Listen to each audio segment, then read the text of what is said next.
uJesu Kristu inkosi. Baba, ngiyabingelela Baba egameni likaJesu. Yazi uNkulunkulu Baba ngendlela akasithobisa ngayo.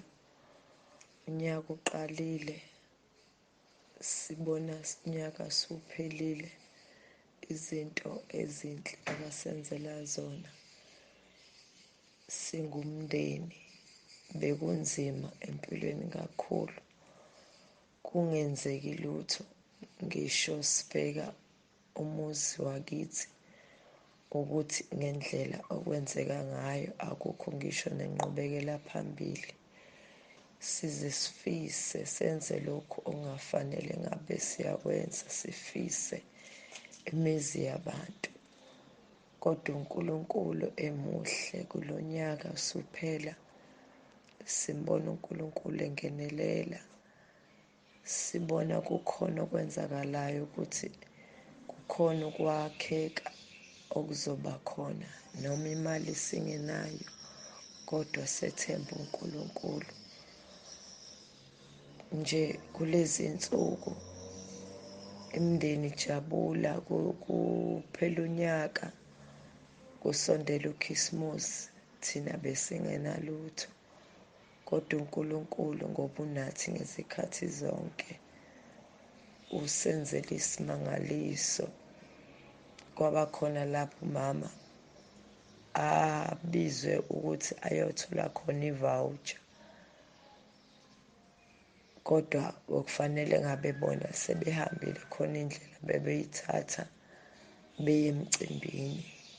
Sizosala nje thina ney'ngane singenalutho. Kodwa uNkulunkulu wayimisa indlela yabo ukuthi abangahambi ngalolu suku ofanele ngabe bahambe ngalo. Ngoba lapho bokufanele uyothola khona i-voucher bokudingeka yena. Nje siyambonga kakhulu uNkulunkulu. Sithi siyomkhonza noma kunje sizobambelela kuye. uJesu Kristu inkosi. uJesu Kristu inkosi Baba, ngisacela ukuphakamisa amandla kaNkulunkulu ngaleli gama elithi uJesu Kristu inkosi. NoRoma 10:9, umfana wami ngo-term 3 waba nenkinga, kwaphambana ama-marks. Nomunye umntwana akafunda naye eklasini, banamagama acishe afane, kodwa ama-marks akhe aya kulo munye umntwana. Wabuya ekhaya edabuke kakhulu, kodwa wathi maye ngicela ethi mama ngicela uyolungisa lento esikoleni. Kwaba khona lento lena ethi angingazithwaleli imithwalo yami, kodwa mangiyiginqele kubaba uNkulunkulu. Ngalubika udaba lwami kuNkulunkulu, ngangena nasemkhosini. Ngangena emkhosini Baba, ngakhuleka, ngamcela uNkulunkulu ukuthi leli phutha elenzekile ku-term 3 alingaphinde lenzeke naku-term 4 futhi, ukuthi ama-marks omntwana wami aphambane nawo omunye umntwana. Ngambona uNkulunkulu ezenza izimangaliso. Wathi uma ebuya ngo-term 4 ebuya nama-results, wabuya nje nama-results akhe ehambe kahle, yonke into ephasile, baphasile bonke abantwana. Ngiyambonga kakhulu uNkulunkulu. Ngithi nje uJesu Kristu inkosi. Ngakhuleka Baba kuNkulunkulu, ngicela futhi ukuthi Nkosi, uDisemba abantu bahlukanisile iy'tokofela, kodwa wena ngoba olwabo udaba walihlela unyaka usaqala ukuthi awufuni ngingene ezitokofeleni. Ngicela ungenzele umusa Baba ukuze nabami abantwana bejabule. Ngiyambonga Baba uNkulunkulu ngoba ungenzele isimanga esikhulu ngale ndlela. Kuthe ngoMsombuluko ngathola ikholi yokuthi kufanele umama ahambe aye eMbonambi, lapha babizwe khona ukhethiwe kwabantu abazoya eMbonambi kwamasipala. Sangazi ukuthi ukhethelwe ini, kodwa kwathiwa kune-voucher akazoyithola khona. Kwaba nalokho nje kuwumama ukuthi kanjani ngoba bona bayahamba ngoLwesibili baya emndenini kunomshado, kodwa walithatha ithuba lokuthi ahambe aye khona. Wabuya Baba izolo ephethe i-voucher. Namanje sisamangele, sisathukile ukuthi kanti lo Nkulunkulu esimkhonzayo unjani, uyakwazi ukwenza into engelutho iyenze ihlale namakhosi. Bengeke size sibe nalutho thina kulo Disemba, kodwa kodwa umusa kaNkulunkulu siyawubona uwehlele ngakithi, ngoba liyasho nezwi lakhe ukuthi udedisile izihlobo zami, udedisile abazwana nami. Ngiyambonga uMandla uNkulunkulu ukuthi bathe sebededa bonke abantu, kodwa kwathi ekugcineni wazibonakalisa eyinkosi nomsindisi ezimpilweni zethu. uJesu Kristu inkosi. Baba, ngiyabonga. uJesu Kristu inkosi. Ngiyalibonga kakhulu leli thuba lokufakaza ngalesikhathi. Ngibonge kakhulu uNkulunkulu engigcinile kuze kube lesikhathi. Ngiyabonga kakhulu ukungena kule group, noma ngibonga umama Maphanga owangibizela kule group.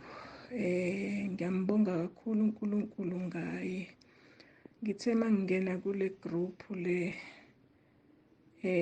ngahlangana neZwi, ubaba efundisa ekhuluma ngezwi leli lokwenza amahlaya kuze kweqe kuze kube kudlulela emangeni. La uthinta kakhulu umphefumulo wami because bengithi mangiyenza leyo nto ngizwe kodwa kunento ethi kuronge, akusafanele, sekuwesi, but bengingazi ukuthi ngizoyeka kanjani. Kodwa ngiyambonga uNkulunkulu, uyangisiza kuleyo ndawo. Kwaphinda futhi kwane-pain ebenginayo emzimbeni wami, like ngiyasha. Mangiyizwa leyo nto kube nento ethi uphethe igama elingaphezu kwawo wonke amagama esandleni sakho. Hayi, nangempela ngithatha isandla sami ngisibeke la bengisha khona, la bengine-pain khona. Ngenza sengathi ngiyarabha ngithi uJesu Kristu inkosi, uJesu Kristu inkosi, until kwaze kwaba i-pain yaphela nya. Ngiphakamisa ukumbonga kakhulu uNkulunkulu ngoba leyo nto bisihlala ngokuthi ingenze, kodwa ngalelanga leli ngibiza igama likaJesu, ngathi uJesu Kristu inkosi, kwaba imhla iphelile. Njengamanje ngifree, ayisekho yonke leyo nto. Ngiyambonga kakhulu uNkulunkulu. Imfundiso zala eKhaya zinamandla kakhulu. Ngizilalele zonke nalezi zabantu abasha nge-weekend. Hayi, ebengibalalelisa lezo ntshumayelo bebethi sifake kwamanje, utholakalaphi lo baba? Siyambonga kakhulu uNkulunkulu. Amgcine nje kakhulu nomndeni wakhe egameni likaJesu, uJesu Kristu inkosi. Amen. Jesu Kristu inkosi. Tata, ngiyabulisa kune mama egameni lenkosi yethu uJesu Kristu waseNazaretha. Sihambe kakuhle kakhulu. Yehova uThixo wethu uyabasithwala endleleni, akhange kubekho nto. Uhambe nathi sazofika. Bekumandi kakhulu enkonzeni yabantu abatsha. Sivile ilizwi uThixo lisebenza kakhulu ngawe tata. Siyambonga kakhulu Yehova uThixo owasihlanganisayo nawe tata. Ngiyambulela kakhulu. Ndiphila ke make ndingekayivazi ukunyathela kwam nje apho. Ndiyaphiliswa nje kukunyathela apho, ngoba ngumzongcwele lowo, umzwenkazimulo, Jerusalem yasezulwini. Ndiyambonga uThixo kakhulu tatam. Kunobungqina ke tata endingazange ndibudlulise. Ndiyaxolisa kakhulu ngaloo nto. Ngo-Okthobha, nge-10 Okthobha, unyana wam lo bezosikelela umfihlelo waye watshayiswa imoto. Ndisikhapha onye ugogo yokhwela iteksi. Ndathi kuye makashiyeke angandilandeli. Xa buye wandilandela waza emveni kwam. The xa ndigqiba ukhwelisa lo gogo iteksi ibizohamba, ndivala icango. Xa ndisithi usemveni kwam uyabaleka. Xa esithi ebaleke weli ndlela egqile moto engapha kwale teksi, yambetha yamkha wonyuka, wabhabha wakhuleka izihlangu, wabuya phantsi, yaphinde yabuya kuye le moto, yamrhuqa. Emveni koko yamphepha, yabaleka, yabilayisha abantwana. Ngala maxesha kuphuma isikolo, yambaleka le moto. Ndafika ndibaleka kuye, ndamthatha. Xa ndisithi akaphefumla, akashukuma, uthula ithe cwaka. ndathandaza ndathi uJesu Kristu uyinkosi, uJesu Kristu uyinkosi, uJesu Kristu uyinkosi. Ndibaleka ndiza apha endlini. Caba laa drayiva lo bendikhwelise kwelo gogo uyibonile yonke le nto. Ndeva ndikhwaza esithi mandibizwe. Nyhani ndiye phaa ndiyokhwela iteksi ke zabe sesibalekise sisa ekliniki. Ekliniki sithe xa sifika wabefika elento ebhedulula amehlo ephuma amagwebu ngomlomo. Esengeingasethule nje cwaka njengoba bekeke wavuka wathetha sekethule ke ngoku xa ndimkhwaza kasabeli kuphuma amagwebu kunyuka amehlo avela le ndawo imhlophe. Ndabe senditransferwa ke ngoku eTigerberg Hospital. Xa sifika phaa kwiskeni ujonga kuthiwa ukrekhe intloko and ubhlidele ingaphakathi uphuke nalapha i-collarbone. Ndiyambulela kakhulu uYehova uThixo ngoba emsindisile umntana wam, wamsindisa. Eneneni nyhani uma sibize eli gama sithi uYesu Kristu yinkosi siyasinda. Ndiyabulela kakhulu tatam, ndiyamphakamisa uJehova uThixo, uphakeme ungokubongwa. uJesu Kristu yinkosi. uJesu Kristu inkosi. Baba, ngiyaxolisa ngokudilitha. Ngiyabingelela ekhaya leZwi, ngiyabingelela entabeni yendlu kaJehova, ngiyabonelela.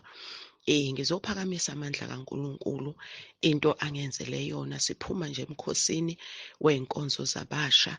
Nkulunkulu ungenzela umusa ngendlela emangalisayo. Benginento ebila esayidini waka-left emthungweni, bengasakhoni ukulala. Kodwa uNkulunkulu ngosuku lwangolwesine siphuma, kwakhona nje into edwebayo. Ngangazi ukuthi kwenzakalani, kanti kukuphuma kwaso isifo, ngoba bese kuvele kwenze izinto ngathi amabhola zikhuphuke zizothi nci ngasephashini, kuhluleke ukuphefumula. Kodwa emva komkhosi ngiyambonga kakhulu uNkulunkulu Baba nangendlela osifundisa ngayo.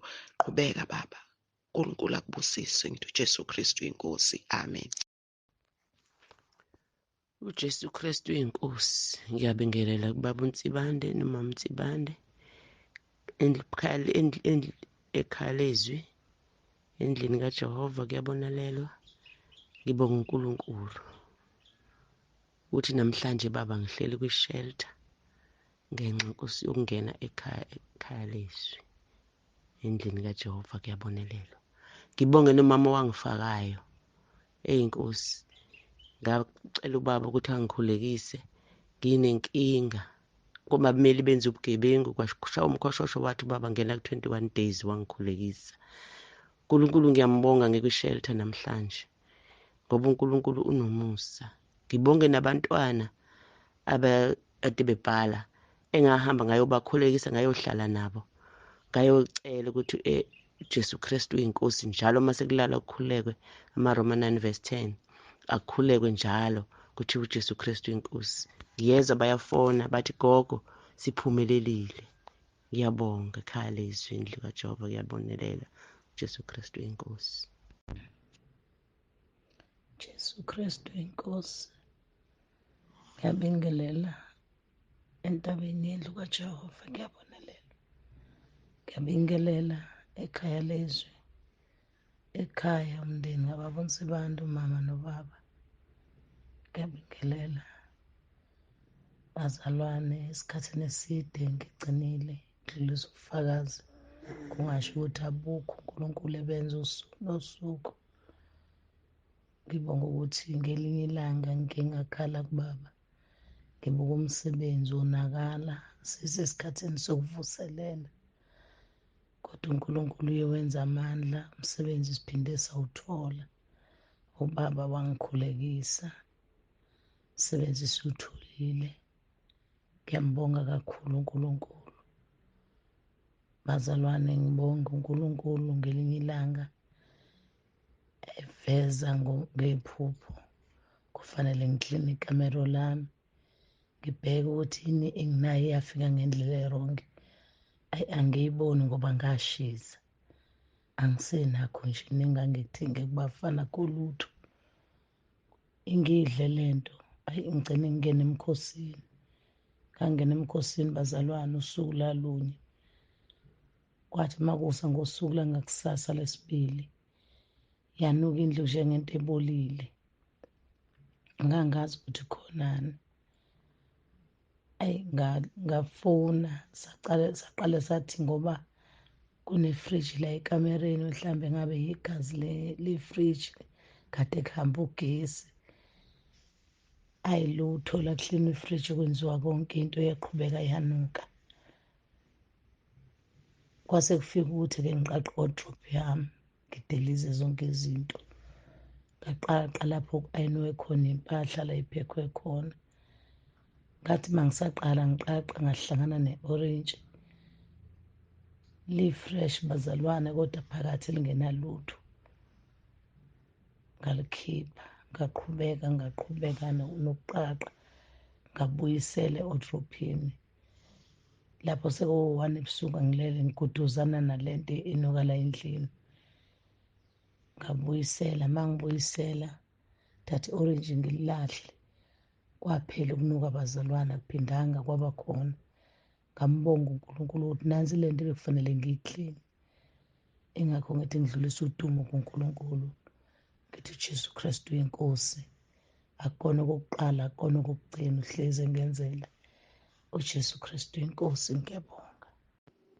uJesu Kristu inkosi, ngiyabingelela kubaba mama Nsibande egameni kaJesu Kristu. Ngibingelela kubazalwane ekhaya leZwi nasentabeni yendlu kaJehova. Kuyabonelelwa uJesu Kristu inkosi. Baba bethi mangibonge uNkulunkulu ngomusa angenzile wona ukuthi ngikhiphe okweshumi entabeni yendlu kaJehova. Kuyabonelelwa ngise ngathola imali ebeyizivalelekile zama-overtime 4 months back ngazithola. Ngiyambonga uNkulunkulu, ngiphume uphudumo lonke namandla nenkazimulo ngithi uJesu Kristu uyinkosi. Baba ngiyabonga, akugcinanga lapho nje kuphela, uphilisile, usivikelile, sihlezi kahle sinokuthula. Kuningi uNkulunkulu akwenzayo, ngiyambonga ngithi uJesu Kristu inkosi kuze phakathi naphakade, amen. Enye yezinto endenza ndibe nelunda ngale nkonzo yabatsha yange-weekend yingqeqesho. 1, ukukhunjuzwa amaphutha wethu esiwenzileyo ngexesha lethu lokukhula kwethu, sawalibala sawugqiba. Into leyo ethetha ukuthi mna for instance kwenza umzekelo ngomnye umntu, bendingagqibanga ukubhala ingxelo yam yezono.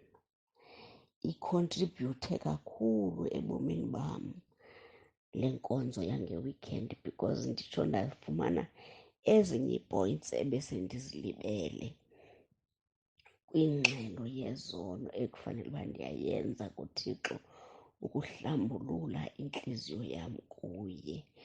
Siyambulela uThixo kakhulu nganithi tata nomama. uThixo asincede asigcinele nina. Jesu Kristu inkosi.